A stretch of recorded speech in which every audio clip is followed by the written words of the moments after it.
was the unifying force. And it was the power of strength and unity. This was the magnet that drew people from the most remote corners of the Arctic. This was the symbol of a new era in the North.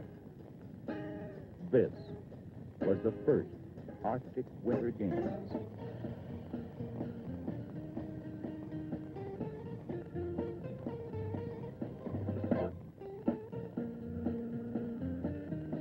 Thousands of hours of planning, now all of it dependent on weather and transportation. The first arrivals from an area as vast as the North itself: Hill Cove, Pulse, Chesterfield, Rankin, Hay River, and Smith. From Whitehorse, Old Crow, Dawson, and a dozen other Yukon centers.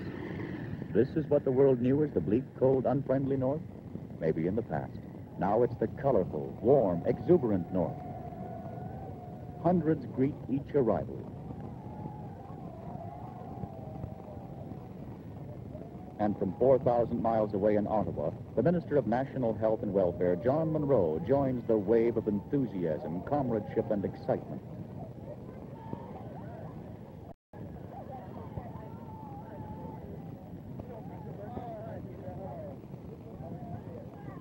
Opening day, -1. 250 athletes from Alaska joined the human flood. A color party. The brilliant flags from two great nations symbolize the fact of international cooperation. Anchorage, Fairbanks, Kodiak, Juneau, and a dozen other points in America's biggest state. The cast is almost complete for the most extravagant drama ever enacted in the North, and there's no doubt about the enthusiasm and eager hospitality of the host city. A local wit suggests that if the banners and flags were sewn together, they'd make enough bright miniskirts for every girl north of 60. As they register, the competitors are billeted at the capital's residential schools, the mine dormitories, townhomes, and hotels. The smooth process is a tribute to volunteer work and months of planning. They registered in many dialects. A thriving center enjoying a world first, one many people feel will be the seed for an Olympics of the North. Finland, Sweden, Norway, and Iceland are showing keen interest in the premiere. To many, it's the dawn of a new era in the North. It will illuminate the first Arctic Winter Games and a brilliant step into the future of the land and people at the top of the world. All the world loves a parade, and all Yellowknife turns out for this one, led by cadets and RCMP. It's another first and another biggest for the North.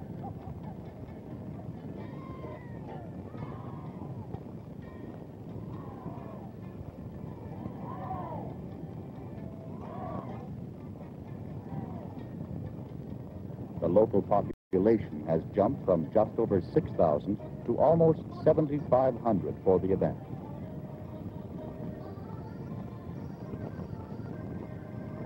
And 750 athletes to whoop it up in a demonstration that circles downtown to the voiced cheers of thousands. The myth of a harsh and unforgiving North is buried forever as the parade moves to Frame Lake and the official opening. The Prime Minister of Canada enters with Ken McKinnon, the President of the Arctic Winter Games Corporation, and Doug Finlayson, President of the first Winter Games.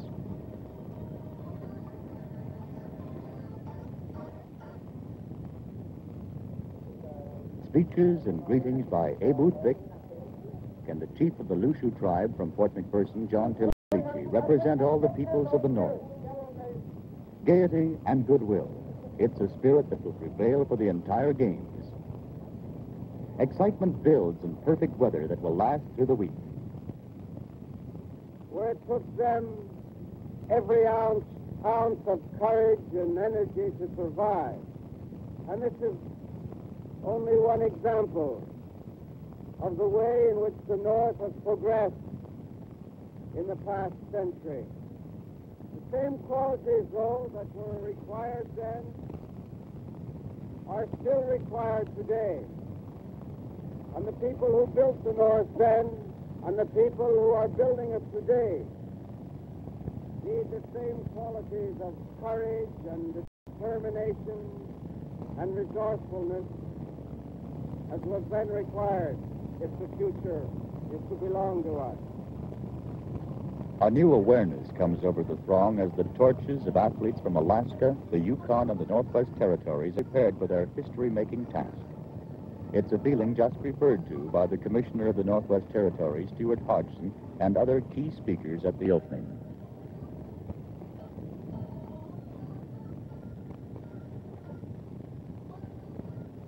The lighting of the symbolic torch, a beacon that will burn through the entire games, describes it best. Its triple flames represent Alaska, the Yukon, and the Northwest Territories to some, the union of Indian, Eskimo, and white to others.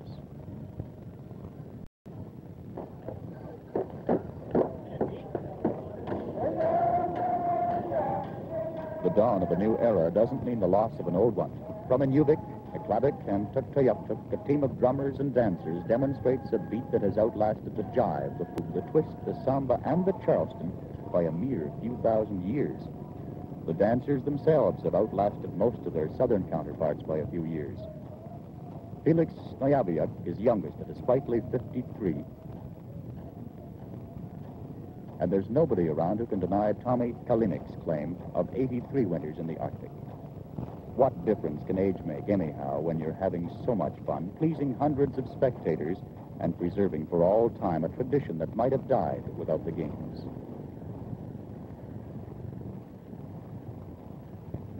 It was the minister, John Monroe, the territorial governments, along with the people of Yellowknife and some 50 business and industrial corporations who helped make the games possible. The native games are among the most popular of all events.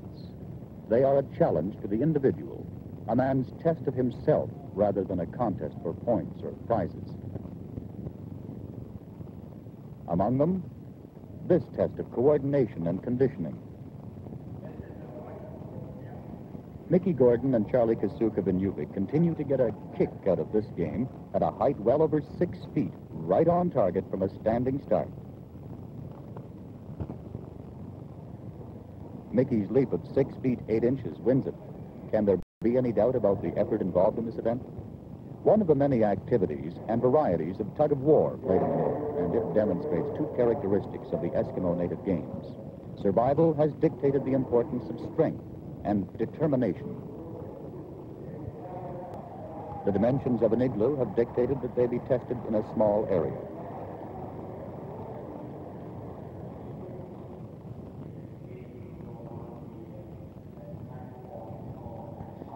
The native games are a key part of the whole program. They test conditioning and preserve the unique qualities of the North and its people. The latest cure for arthritis, maybe? No place for the weak-kneed or the uncoordinated. Treat for the crowd, too.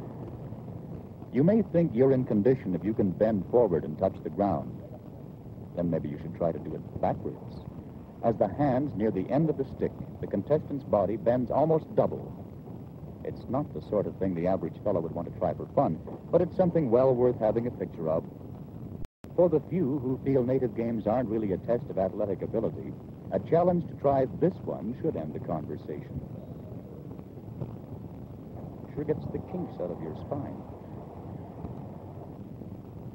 And if you find balancing your entire body on one hand is a little too easy, the native games have the answer. Merely reach around behind you with the free hand and swat the ball. Easy. See? A trip across town and a visit to one of the key games in the 10-sport medal competition. Every inch of recreation space in the city's 3 schools and every second of time for the next 5 days is filled with top-flight competition.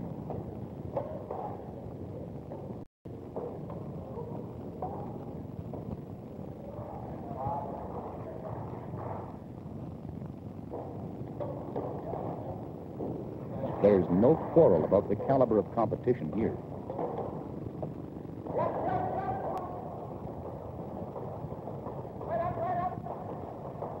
No quarrel about the intensity of the competitors either, as events take place in as many as 6 places at any one time. The expression, deaf as a stone, has extra meaning for those who bellow, plead, and sweep themselves to near exhaustion at the curling rink. Could that be why it's called the Roaring Game?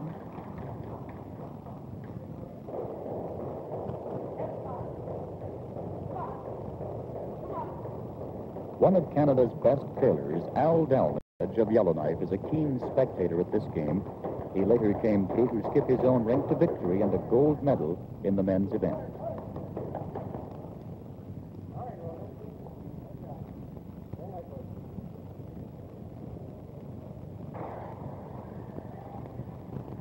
"23-year-old Petra Burka of Toronto is just one of the stars who adds to the sparkle of the Arctic Winter Games.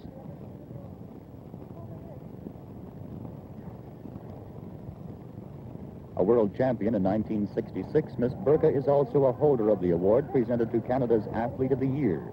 Here, she's representing the Directorate of Fitness and Amateur Sport.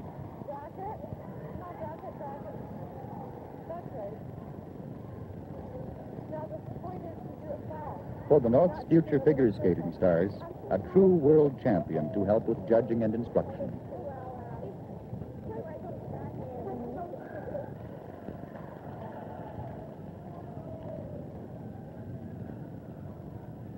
An almost dizzying round of events proves another point made by those whose foresight made the Winter Games a reality.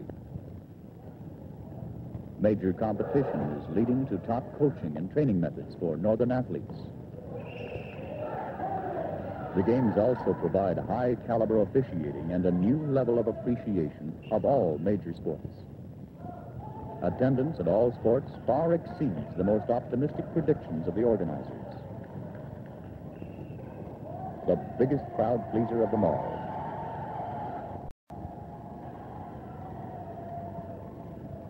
As many as 1,500 people jam into Jerry Murphy Arena for the fast-paced hockey action.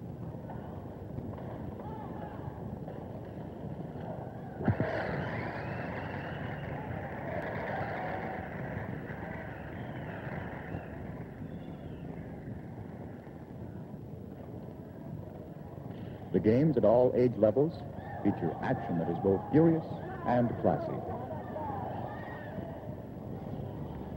The northern competitors set another example for athletes everywhere, this one for clean play and sportsmanship in the world's fastest and sometimes roughest game.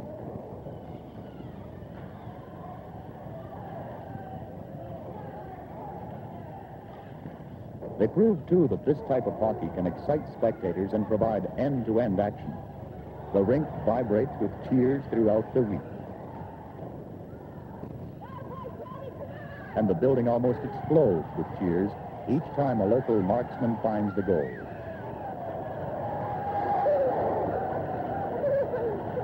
A smooth transportation system keeps the Games on schedule, but the most popular bus in town is the one that takes hungry athletes to the dining center at Sir John Franklin School. A catering service provides 2,000 meals a day using volunteer chefs from the top hotels in Edmonton and Calgary. In part, statistics tell the story. 721 steaks for dinner today, a day that has already seen competitors devour 110 dozen eggs. It seems to be a pleasing combination. Add a daily ration of 100 gallons of milk, 3,400 slices of bread, and 50 pounds of butter. Contestants are all ages and all sizes, including those who need a little help, and others with a straightforward, practical approach. Special demands of appetites built up by strenuous competition.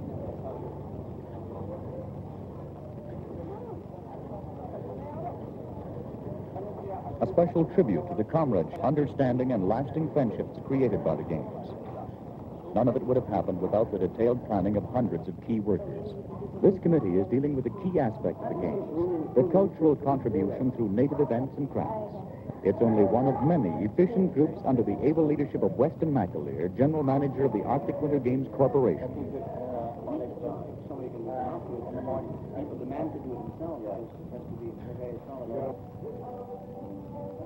One of the finest examples of careful preparation, volunteer help, the unique qualities of the Arctic, and an enthusiastic audience was the distinctive fashion show. A cast of 65 takes part in the fantasy in fashion and displays the unique edges in northern clothes.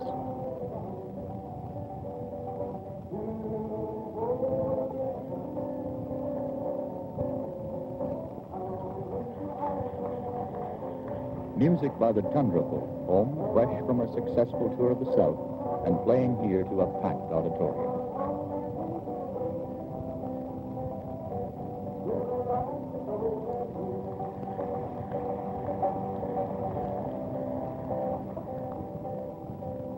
This classy show is the biggest in town.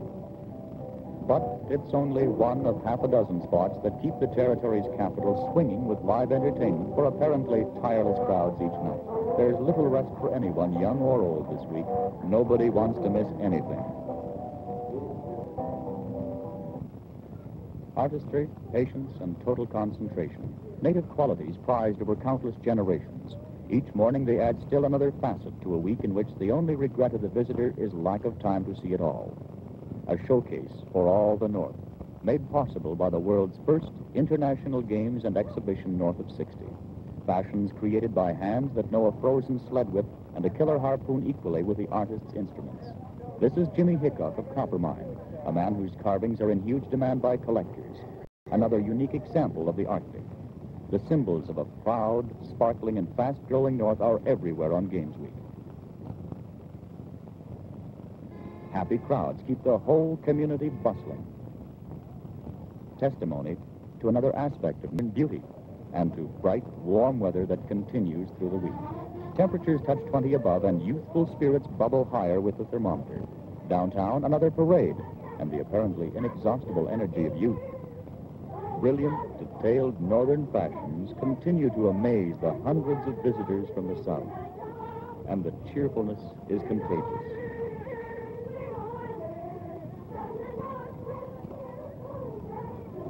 A rugged country produces rugged people. Northern stamina, strength, and determination combines with modern coaching and equipment to produce world-class skiers. Number 1 skier, Gordon Ryder. 15 freezing kilometers that exhaust the lungs and legs, but nothing new for northerners who train at 48 degrees below zero. Names already reckoned with in international events: 14-year-old Mary Frost, Bella Charlie, Dave Cook, Herb Bullock, the tough young kids from the Yukon and the Northwest Territories pitted against the best from Alaska. It proves the success of the Territorial Experimental Ski Training Program, one that's bringing results and new honors to the North. The gold medals won here could well be joined by world prizes in the showcase of the Arctic. The price of winning? Exhaustion.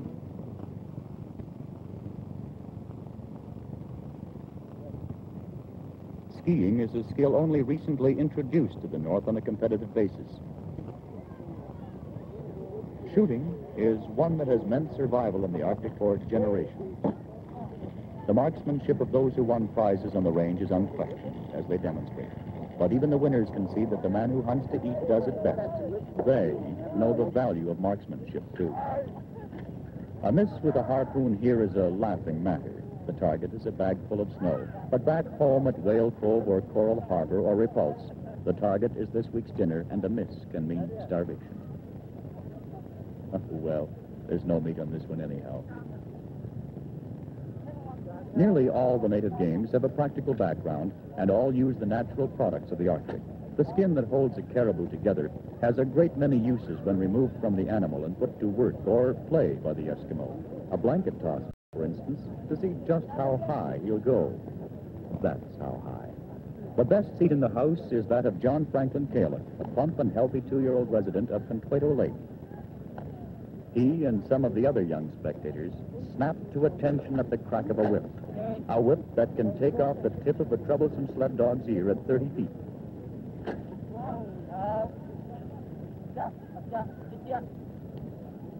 It's equally accurate and probably less painful when used on pop cans.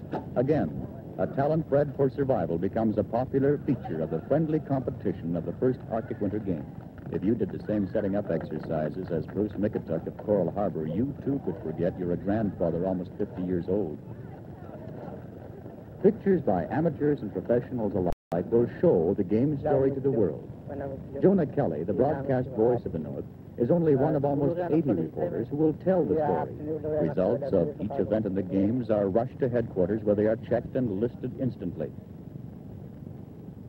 the press center assures that world newspapers and broadcast outlets are given last-minute scores from the huge tally boards.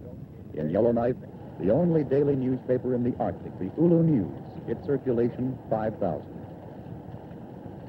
The Director General of Fitness and Amateur Sport, Lou Lefebvre, receives a silver ulu on behalf of the federal government. The age-old Eskimo skinning tool is the symbol of victory in Arctic Games competition. And competition is what it's all about. Smooth, fast, intense action. Precision teamwork and crowds who appreciate the finest display of athletic talent ever to perform in the vast arena of the North. There's no let-up in the ladies' events either, as the battle for medals and the Games flag tightens up. Each point is a key one in the three-team competition, with Alaska and the Northwest Territories fighting to the wire, the Yukon slightly behind.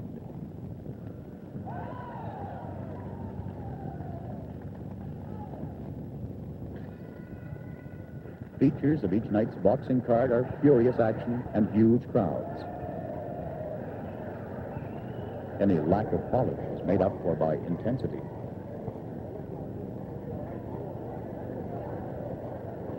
Tough action and bruises range through divisions right up to 173 pounds, and no quarter is given.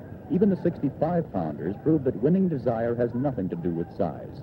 This white horse battler is a little shy on experience, only one previous fight, in fact, and that was with his brother.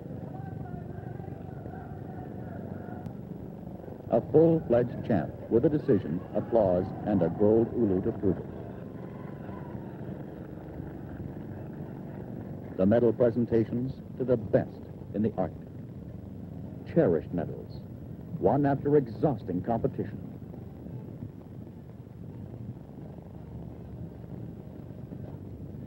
Symbols that will be prized for a lifetime. The pinnacle of athletic achievement north of 60. Hundreds of torches as athletes and spectators light the way to the ceremonial closing and the end of an historic week where it began at Frame Lake. Successful beyond anyone's hopes, the first Arctic Games are etched in the record books and in the memories of all those who saw them or took part. Each speaker offers thanks to the volunteers, the athletes, and the people of the North who have made the unique spectacle a reality. To those on the stage and those in the crowd, these historic moments are emotional ones that will never be forgotten. A proud Northwest Territories representative receives the Games flag. It was the culmination of a great week, a week of goodwill, splendor, and excitement, which is perhaps summed up best by the minister himself, John Monroe. As the memorable events of the past 5 days draw to a close, I am confident that the Arctic Winter Games will long stand as a shining tribute to the untiring efforts, the organizational abilities, and the spirit of the peoples north of 60. Particular thanks must go to the residents of Yellowknife, Canada's newest capital, to the directors of the Winter Games Society and the corporation, and to the 20 chairmen of sports and organization committees. This tremendous effort has produced a unified and unifying spectacle in the first Arctic Winter Games.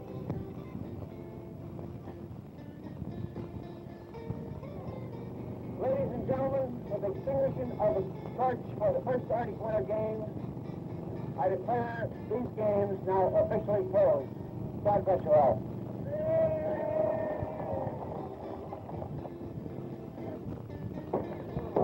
The end?